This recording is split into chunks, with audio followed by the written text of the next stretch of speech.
Assalamualaikum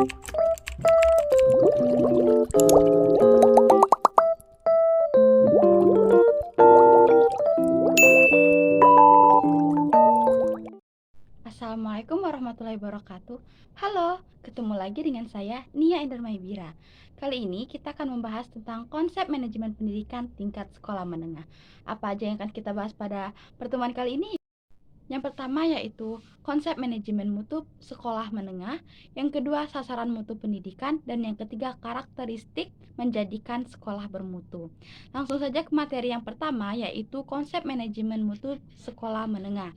Mutu dalam konteks pendidikan menurut Kementerian Pendidikan Nasional sebagaimana dikutip oleh Mulyasa 2002 yaitu mencakup input, proses, dan outputnya pendidikan. Sekolah menengah sebagaimana menurut Undang-Undang Nomor 20 Tahun 2003 tentang Sisdiknas yang menyatakan bahwa sekolah menengah merupakan lanjutan pendidikan dasar. Sedangkan menurut Peraturan Pemerintah Nomor 29 Tahun 1990 yang menyatakan bahwa pendidikan menengah adalah pendidikan yang diselenggarakan bagi lulusan pendidikan dasar. Jadi, manajemen mutu sekolah menengah adalah upaya yang dilakukan dalam memperbaiki kualitas sebuah lembaga pendidikan tingkat menengah SMP, SMA, SMK, atau MA guna tercapainya tujuan pendidikan. Selanjutnya yaitu sasaran mutu pendidikan. Sasaran mutu pendidikan itu terbagi menjadi 3. Yang pertama input, proses, dan output.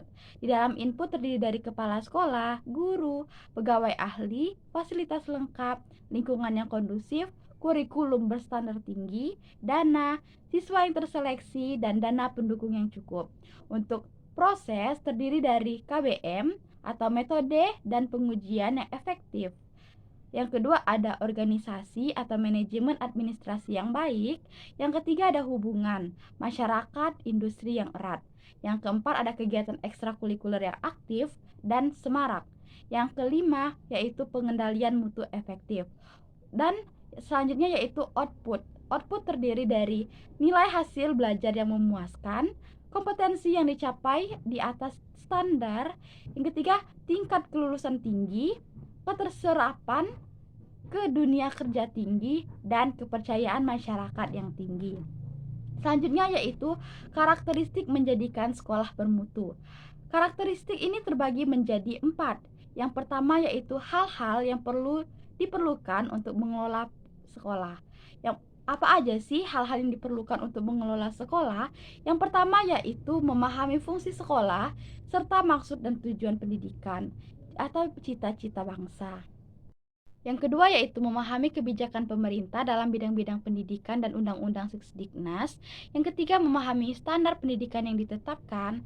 Yang keempat memahami prinsip manajemen dan administrasi. Selanjutnya yaitu memahami kurikulum dan pengembangannya, memahami tuntutan kebutuhan peserta didik dan tuntutan masyarakat, memiliki visi dan misi dengan cara bersifat ambisius, ideal, rasional, bersifat yang menantang, memberi nuansa kinerja yang bermutu, dan menumbuhkan motivasi dan kegairahan dalam bekerja, serta membangun kekompakan bersamaan, memberikan kebanggaan, singkat, jelas, serta makna, dan yang mengesankan. Yang kedua yaitu sasaran hasil mutu pendidikan. Dalam Undang-Undang Nomor 20 Tahun 2003 tentang Sistem Pendidikan menyatakan bahwa sasaran pendidikan adalah membentuk kecakapan hidup yang terdiri atas berakhlak mulia atau beriman dan bertakwa, cerdas, aktif, inovatif, cakap berkomunikasi dan bersosialisasi, cerdas, kreatif. Menurut Martinez, mutu sekolah terdiri atas 6. Yang pertama, pelaksanaan kegiatan sesuai fungsi tepat sebagai lembaga pendidikan. Yang kedua, memiliki keunggulan. Yang ketiga, terpercaya sebagai sekolah yang baik. Yang keempat, kondisi nyaman dan menyenangkan. Yang kelima, penampilan fisik maupun kegiatan yang menarik. Dan yang terakhir, mengesankan atau favorit. Yang keempat yaitu manajemen sekolah menengah. Dalam pengelolaan, sekolah menengah terfokus pada 1. Pembaharuan SMA yang berkelanjutan dalam rangka meningkatkan mutu pendidikan. Yang kedua, implementasi sistem manajemen abad 21 dengan mempertimbangkan peran SMA dalam membangun MBS di siswa.